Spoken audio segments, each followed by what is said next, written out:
Today on Northland Outdoors, we travel to western Indiana for a very special turkey hunt with a group of true American heroes who give a whole new meaning to blind ambition.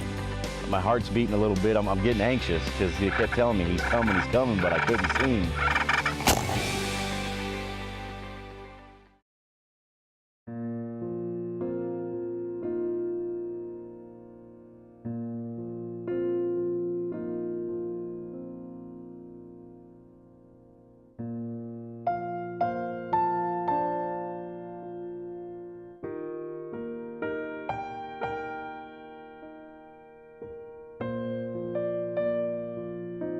The sights and sounds of nature. It invigorates and rejuvenates so many of us on a daily basis, but all too often is taken for granted. Hi everybody, I'm Brett Amundsen and welcome to Northland Outdoors. As much as we live for spending time outside enjoying nature, there's no doubt that there are times that we just don't pay attention to all the wonder around us. And we take nature's beauty and the freedom to enjoy it for granted. Today, we're going to introduce you to a group of men who never take a single minute of their lives for granted. Men who, although have already given so much more than most, continue to give and live life to the fullest in our Northland Outdoors. I am without eyesight. I'm not without vision. I tell people all the time, don't let your eyesight or lack thereof blind you from your vision. Live life. You're still out there living, and that's what it's all about, is you gotta keep living. Hey, just because you're going blind doesn't mean you can't still get out and do some of the things that you like to do. And that's how it started. Hi, Danny. It's not that unusual. A group of military veterans getting together for a hunting trip. This one happens to be a turkey hunt near the small town of Duggar in western Indiana. But the sacrifices made by this particular group of veterans sets them apart. It makes this much more than just another turkey shoot and gives a whole new meaning to the term hunting blind. When I first mentioned the idea of taking these other blind veterans hunting, I got a lot of puzzlement. You know, like, you're gonna do what? How are you gonna do this? I recommend you practice with the scope. Hunting blind is the brainchild of retired Navy submariner and Indiana National Guardsman Lonnie Bedwell. It was good to have the 5 of these guys come and join me on this hunt because I know them. Spent time with them at Hines Blind Rehab Center in Chicago or various other adaptive places. So yeah, we're pretty good friends. We rib each other pretty hard, and we love to give it to each other. Why not? You know. Blind humor. We like to blindside each other all the time. But accomplishing something most would consider impossible without eyesight is nothing new for Lonnie. As one of the 2015 National Geographic Adventurers of the Year, Bedwell has climbed mountains like Kilimanjaro and Rainier, surfed and skied all across North America, and kayaked some of the most dangerous rapids in the world, including the whitewater of the Grand Canyon. I think about the last 4 miles of that trip when they took American flag off of one of our support rafts, stuck on a little piece of PVC pipe, and they took that PVC pipe with that flag and stuck it down the back of my life jacket. And I paddled the last 4 miles of that Grand Canyon with that flag flying off my back and those other veterans around me. And they made it special. It wasn't about me, it was about us. We, a team, and that's what this is. That's this turkey hunting out here. All these volunteers and these guides, we're here together, and we're a team, and it's so cool to be a part of a team again. Lonnie Bedwell's passion for life and refusal to be sidelined by disability is infectious. I figure you only got so much life, and if you sit around for too long, well, it passes you by, and then you can't do stuff. Army Master Sergeant retired Eric Marts of Moorhead, Minnesota, served his country with honor for 20 years in both Desert Storm and Operation Iraqi Freedom, including a grueling 22-month deployment in one of the most dangerous places in the world, Fallujah, Iraq.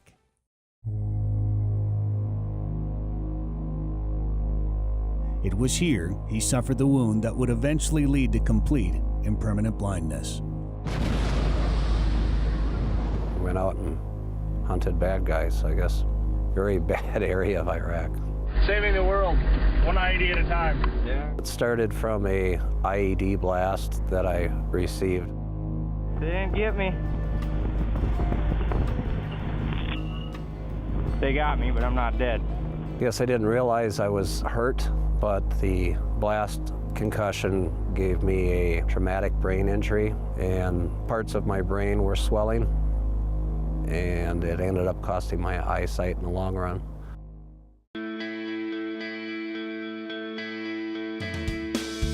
Thank you guys, everyone, for being here.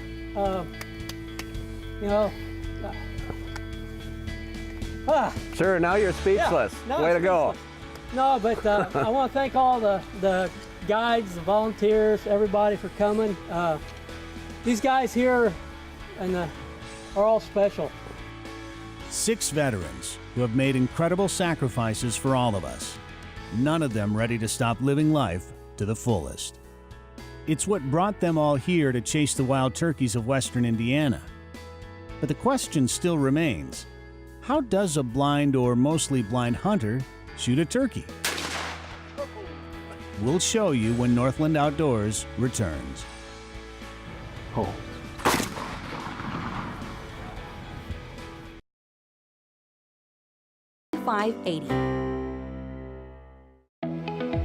Welcome back to Northland Outdoors. We're in western Indiana with a group of blind American heroes who, despite their disabilities, are preparing to recapture a lifelong love of hunting through what organizer Lonnie Bedwell hopes becomes an annual event known as Hunting Blind.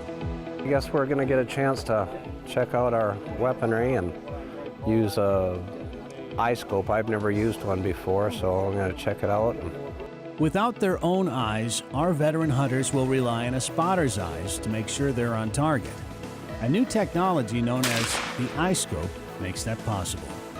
But how it works, if I can actually get it in here, your iPhone hooks right into the plate. So your iPhone hooks into the plate, and where you would take a picture, we got it. The eye scope uses the iPhone camera to look straight through the shotgun scope, which allows the spotter to see exactly what the scope sees and guide the shooter to the kill zone through a series of both verbal and touch signals. Down just a hair, easy, whoa. Okay, easy, easy, easy, right, whoa. Back left just a hair, pull. That's all in the body and the neck. Okay. So it was, yeah, that wasn't bad. So we weren't leading them too much. No.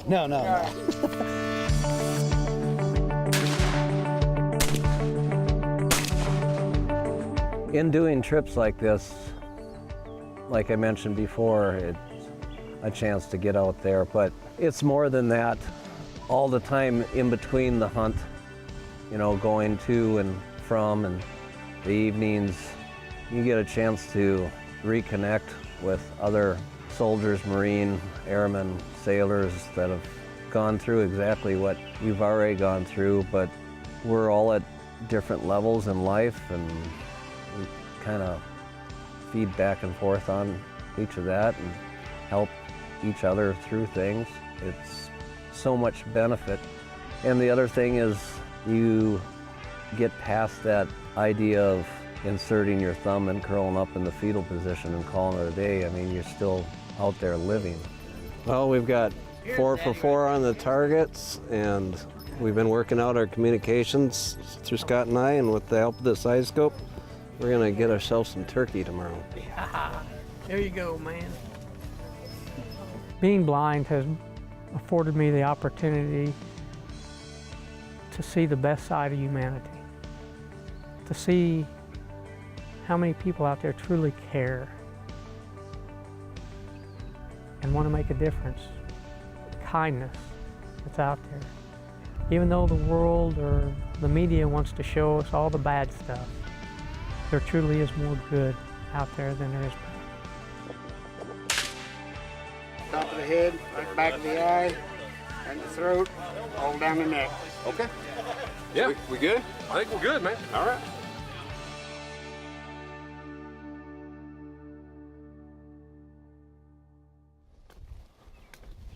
Head in the right direction?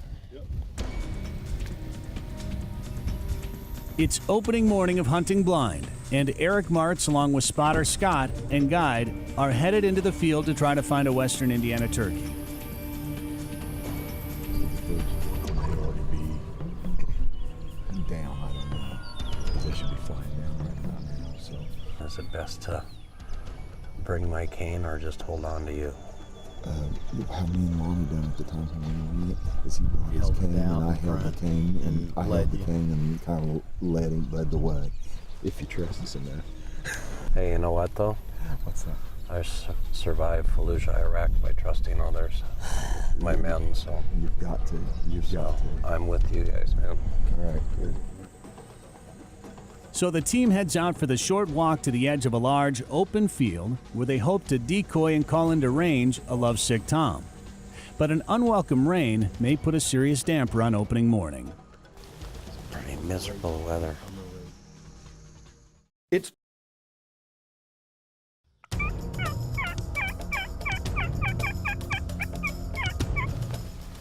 Well, we've trekked way back into the woods here and we've located a very good spot tucked in along the tree.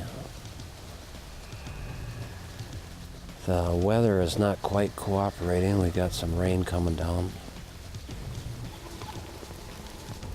So I wish that would be a little bit different right now, but hey, we got to do what we got to do. Darren is doing some calls. We're gonna try to talk enough turkey to maybe draw some in here, even with the poor weather conditions. It rained so bad, the weather did not cooperate whatsoever. And even though if it isn't raining, it isn't training, we sat through it all and took it, but it wasn't good hunting. But we were able to do a little bit of scouting, do the recon that we needed to, got the intelligence of maybe a better spot. Kind of found some birds out here and where they're moving from. Try to set up a blind this afternoon, late this afternoon or evening after they roosted, and lay an ambush for them in the morning. The rain may have shut down the turkey hunting for a while, but it won't slow down this group. There's always something, or someone, to shoot.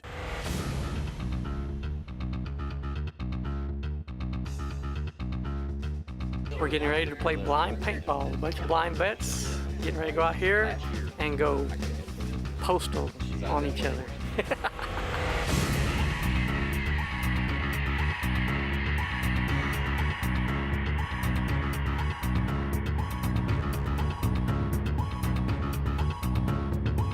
The rules for us is there are no freaking rules. All right, I didn't think so.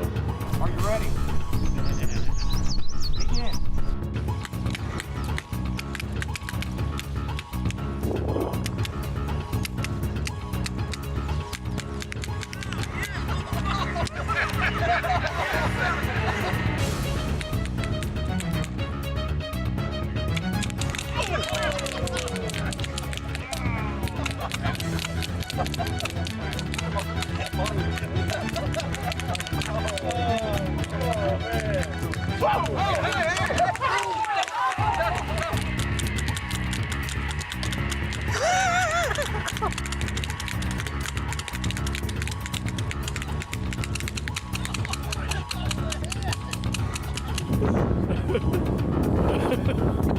Does anyone have night vision?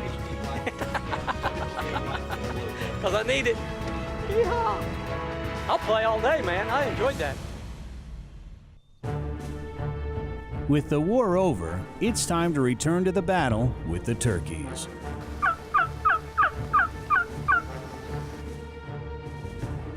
We're being patient.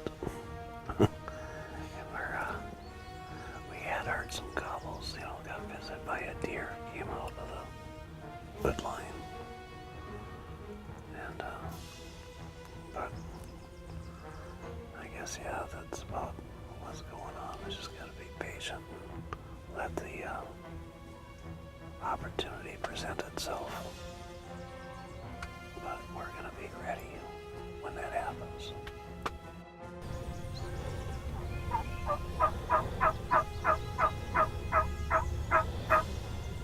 First thing I heard, there's a bird. So it's kind of like having a target coming into view, even though I can't see it. Scott told me to go ahead and go hot, and I switched that safety off, and I was all ready to get this one. It turned out to be a Jake, so we're still having the patience to wait for the opportunity to have a big tom, but hey, it was right there. I was ready to go.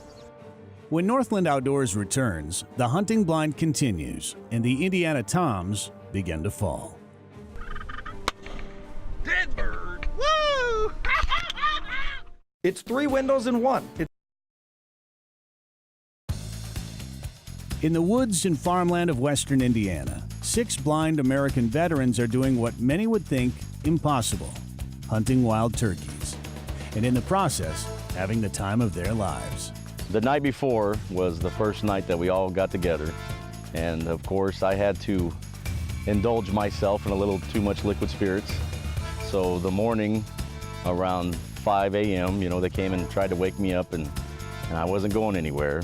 So I missed the morning hunt. But you know, one of the guys, he did up getting a bird, and he woke me up by showing me that bird. And then I was like, all right, you know, it's time to do it. Marine Gunnery Sergeant retired Bill Murphy from Kansas may have had a rude awakening on his first day in camp. But perhaps it was a sign of things to come for Murph. We, you know, set up the blind, and we got in there, and, you know, didn't see anything, you know, didn't hear anything until about an hour and a half into it. And that's when one of my guides looked back and saw a nest of hens. So, you know, he let out one of those turkey calls. He's really good at them. And he said that a head popped up, and it was about 100 yards out. You know, my heart's beating a little bit. I'm getting anxious because he kept telling me he's coming, but I couldn't see him. And then I heard him. You could hear him walk, you know, getting closer.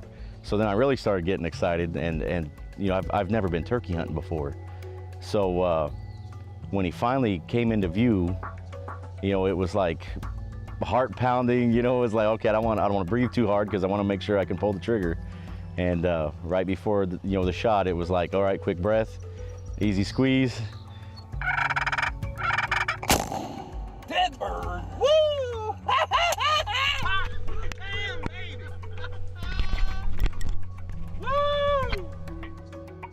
We jumped up, and I remember my guides were high-fiving me, and you know, I was literally, it was top of the world, honestly. I mean, this is, you know, other than my kids being born, this is probably one of the best moments of my life.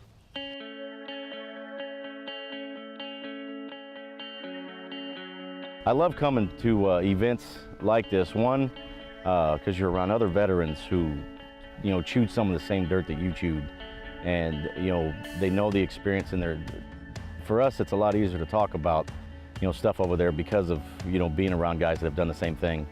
Not only that, you know, all these guys that are out here are blind or are visually impaired. And so they, you know, they go over or through some of the same struggles that I go through. And it's just that camaraderie, you know, it's almost like a morale booster. It's some more motivation to face the rest of the year. And, you know, they're just, they do more that's just more than just a turkey hunt. It means a lot more to us. Some of my current goals, I'm going to go parachuting this spring, summer. I'm going to go attempt to climb Devil's Tower. And I hope to do a lot more kayaking around the world and get other people involved in that. But to say, what other things do I want to do? What do you want to do?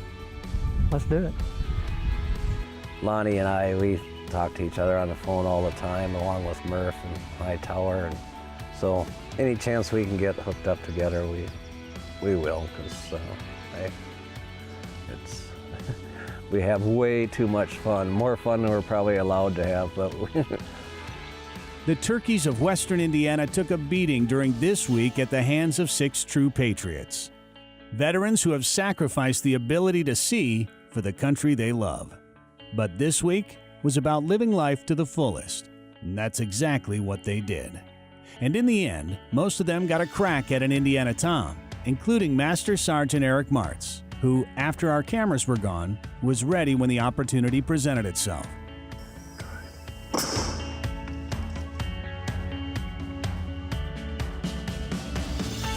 It was never their intention. Heck, this was just a bunch of military buddies getting together for a hunting trip. But in coming together to help each other, they've actually helped all of us by showing us what sacrifice truly means, and by demonstrating how to overcome the ultimate adversity while living life to the fullest in our Northland outdoors.